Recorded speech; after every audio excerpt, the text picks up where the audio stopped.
Communication Untangled with Sookio. Untangling Votes. You're in the polling booth, just you, the ballot paper and a pencil on a string. You're hovering over the names as you decide where to put your cross. Can the design of this tiny slip of paper affect how you vote?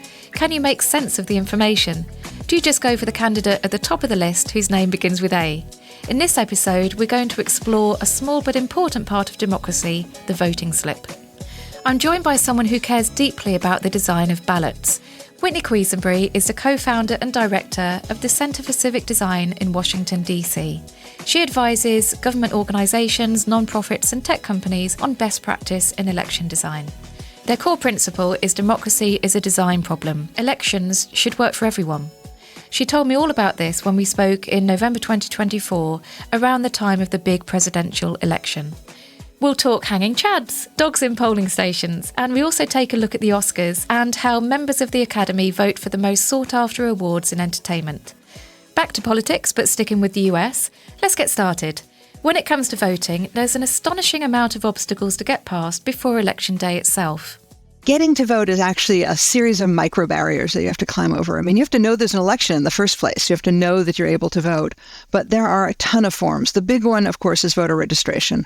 We in the U.S. put that burden on the individual. They have to actually register to vote in the place where you live, so you get the ballot that applies to where, your jurisdiction.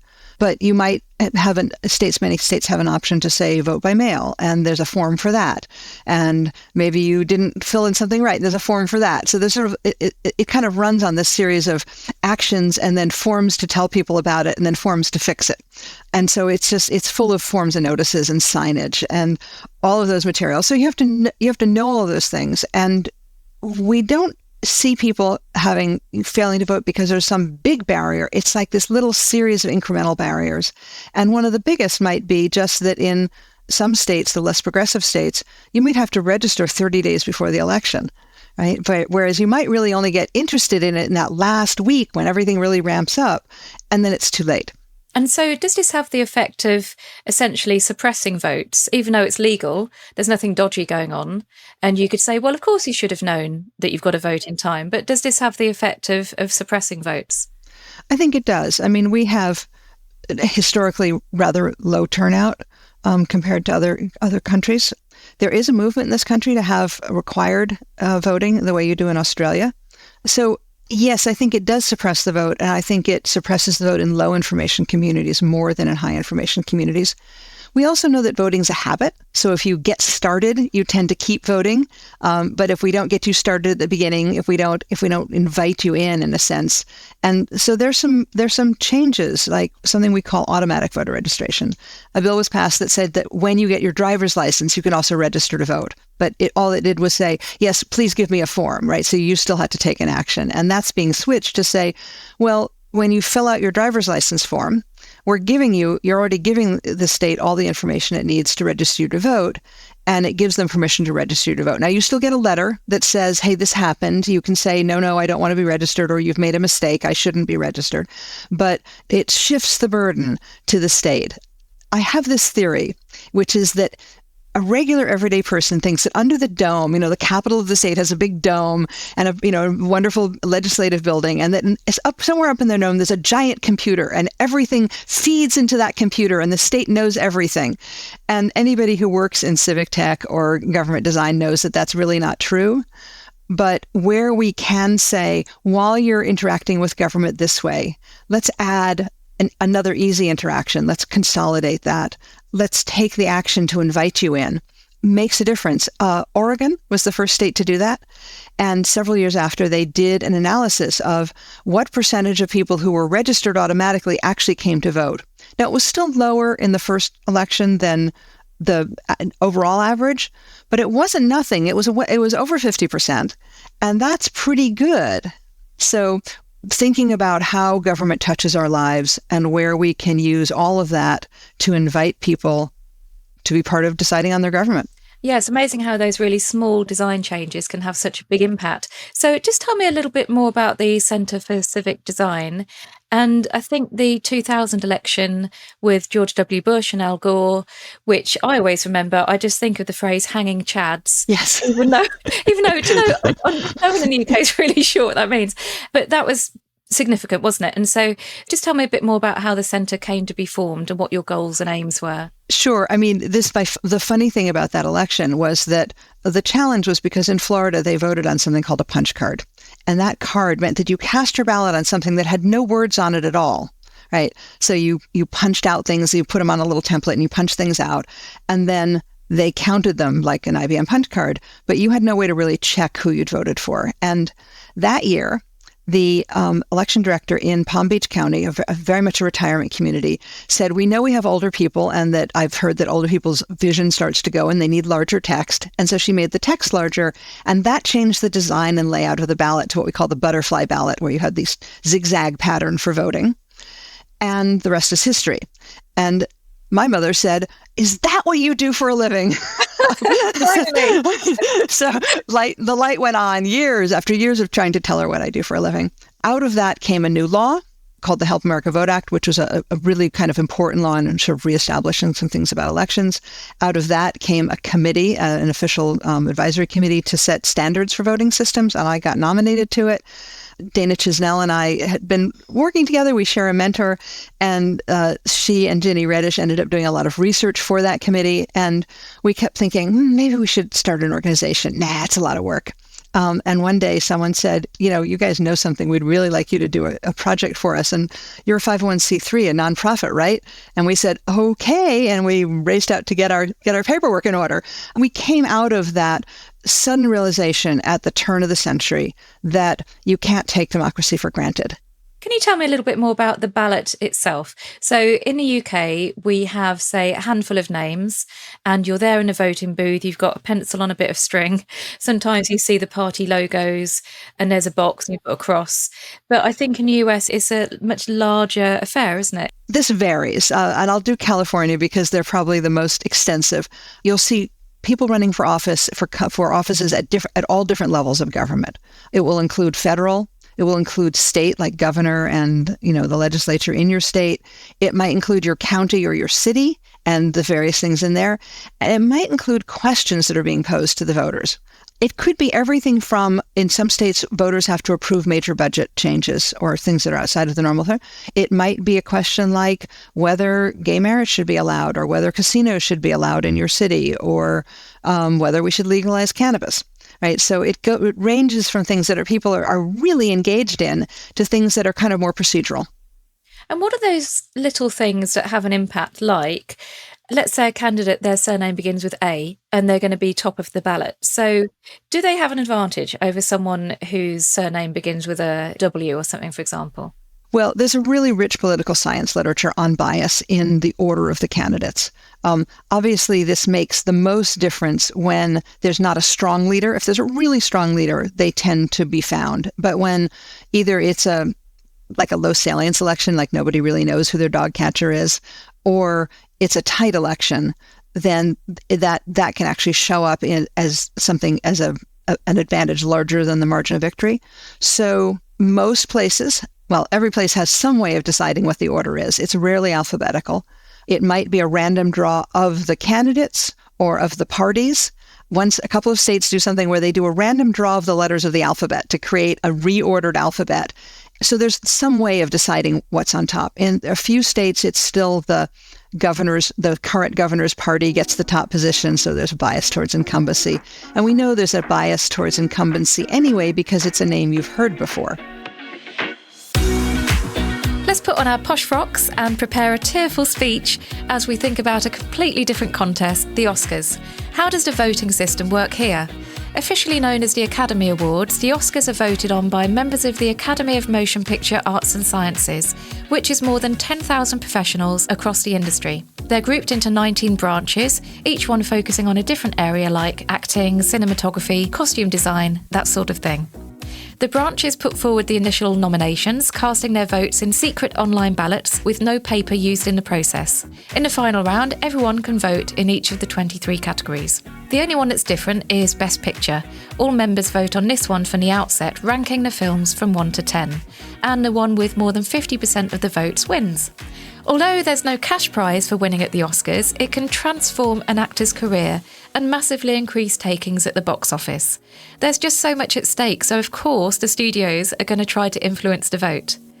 But there are now restrictions in place to stop telephone lobbying, and while members can attend official screenings and events, film companies can't invite them to lavish dinner parties and ply them with champagne in an attempt to win their vote.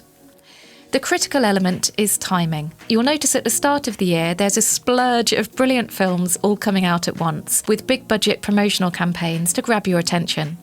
With the final round of voting taking place just a few days before the big ceremony in March, if one movie has generated a buzz, it can really impact the outcome. It's all kept extremely secret, to the point that only 2 people know the winners before they're announced, 2 partners at accounting firm PricewaterhouseCoopers. They have to memorise all the winners and hand the correct envelope to the presenters before they go on stage, which is where everything went wrong in 2017. Warren Beatty was handed the wrong envelope and announced La La Land as Best Picture, only to backtrack minutes later and explain that Moonlight had actually won. Oops! Let's go back to Whitney Quesenbery and politics. What other factors can influence the way we vote that aren't to do with the voting slip itself? The whole thing can feel quite stressful, can't it? If you're someone with social anxiety of any sort, the sort of pressure of voting in polling place, and that's one of the reasons why people like voting by mail. There's a very interesting phenomenon, which is that if you've opted to vote by mail, but you're allowed to drop that ballot off at the polling place.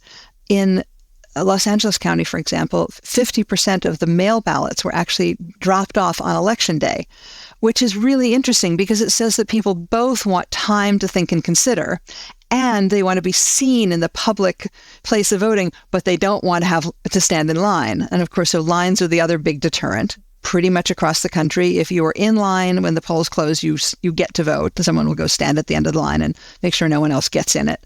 But I think there's that. I think we always worry about both strong coercion or vote buying, but also lightweight coercion, the pressure to vote like the rest of your family. And the privacy of the voting booth gives you a chance to solve that problem because no one actually can know how you voted. Yeah, there must be a lot of couples where maybe the husband is putting pressure on the wife, for example, to vote in a certain way, but then maybe just in that split second in the voting booth, she thinks, no, I'm not doing it like that. There was actually a small campaign, I don't think it had much impact, but a small campaign this year of Post-it notes in ladies' restrooms that said, no one can see how you vote. Because, the question is, do people really, maybe they're feeling pressure from their family, but they have their own opinion that they've kept quiet all those years. Can I pick up on something that you were just coming to as well, which is about the pride in being seen to be voting? So in the UK, we've got this lovely dogs at polling stations. You go along and vote, and then you might walk up there, you bring your dog with you. That's what I did last time. And then you put a picture out. It's really fun. And I think there is this kind of civic pride, isn't there? I bet there are similar photo things that I just don't know about. But the thing where it shows up in ours is what we call an I voted sticker. So as you vote, and in fact, they're so popular that they've figured out how to include them in a vote by mail envelope as well so that you can wear it. They started actually as a sort of making all the voters be walking billboards on Election Day to remind everybody else to vote. But I used to work as a poll worker. And one day a woman came in with a probably 11, 12-year-old child and gave her sticker. And then a few hours later, that same child came back with another adult and got another sticker. And apparently she and all the kids in her class were competing to see how many times they could go, how many relatives or friends they could go vote with and get their stickers. Oh, that's so nice. Yeah, and definitely makes a difference, doesn't it? Just one by one, getting more people in there. And can you tell me just a little bit more about the work you've done around the design element? So let's say you've got people with access needs or people who are visually impaired, for example, or low levels of literacy. So how do you make it easier for them to vote? Well, you start with basic design principles, to be perfectly honest. there's a beautiful piece of research that has slowly infiltrated the industry. But you make the text big enough to read. You make the spacing around it. You put the ovals in those tick boxes in the center of the space, not the edges. You eliminate the noise, right? You can make it a nice, clean, quiet design. So you start there. And that's true for ballots, but it's true for any form, right? And then you think about words. So one of the things you have to answer in a voter registration application is what your official residence is. There's been a lot written about addresses and the challenge of addresses for people who are unhoused or people who have irregular housing. Residence means where are you claiming as the place you live? And so we've suggested we could say things like, where do you live? That's a nice, easy question. And maybe under it, we put, this is your residence address, just in case they need to know.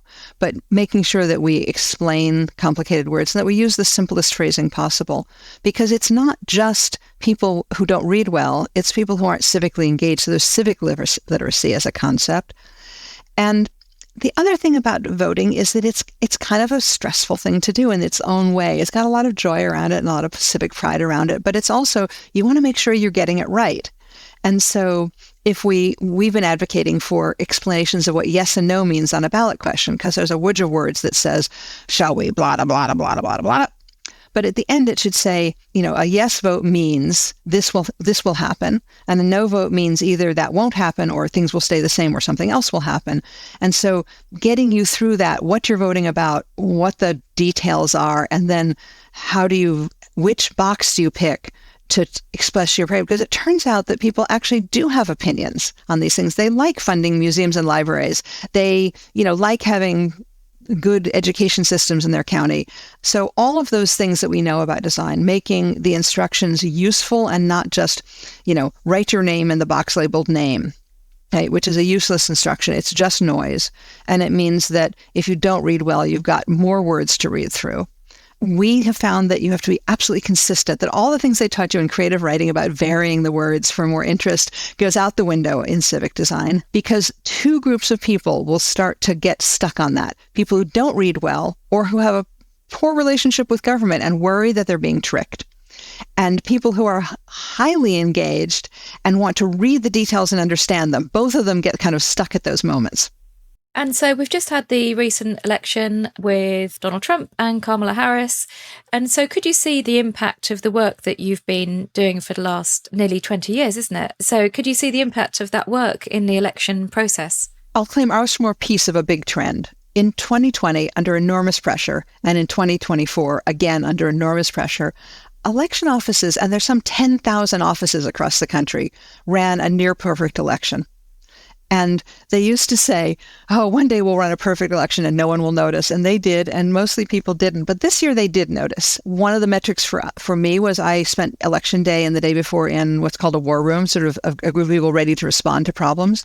And we were, while not bored exactly, we were not frantic. And most of the problems were solvable. There were things like, we noticed during early voting that voters were having trouble filling out a particular form. Or there's a thing called provisional voting, where if you're not on the rolls, you can, if they can't find your name, you can still vote and they check it later so that they can take the pressure off the polling place. And the fact that that's one of the biggest things that happened is a testament to how well it went. So I think that it's not just us. I think that before 2020, the general attitudes were having elections show up.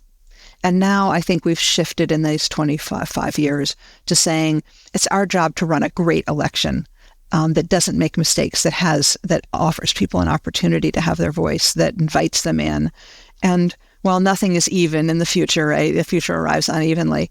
I think that we're getting there. And the fact that there are at least 3 election offices we know that routinely do their own usability testing is a sign of that, because no one could spell it in 2020. Let's think ahead to the next 4 years. Where would you like to be at the next election? Oh, gosh. Well, I'd like to be at a place where we all believed in elections, for one thing. But I'm gonna put my rose-colored glasses on and be a little positive here. Truthfully, anything that's bad for voters tends to also be bad for the election office, either in publicity or morale or just in extra work. So there's an advantage to both sides.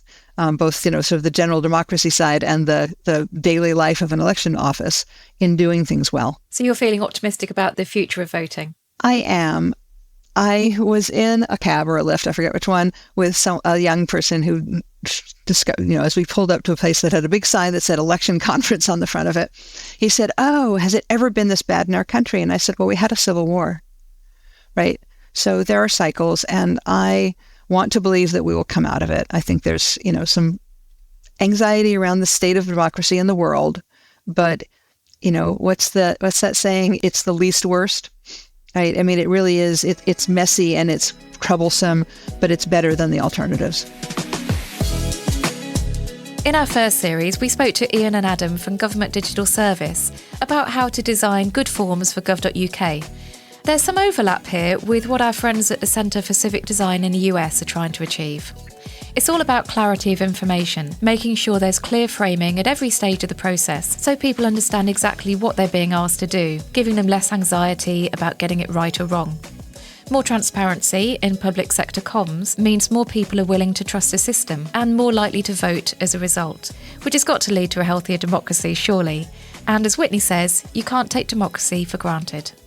Thank you so much to Whitney Quesenbery for helping me untangle votes in this episode of Communication Untangled.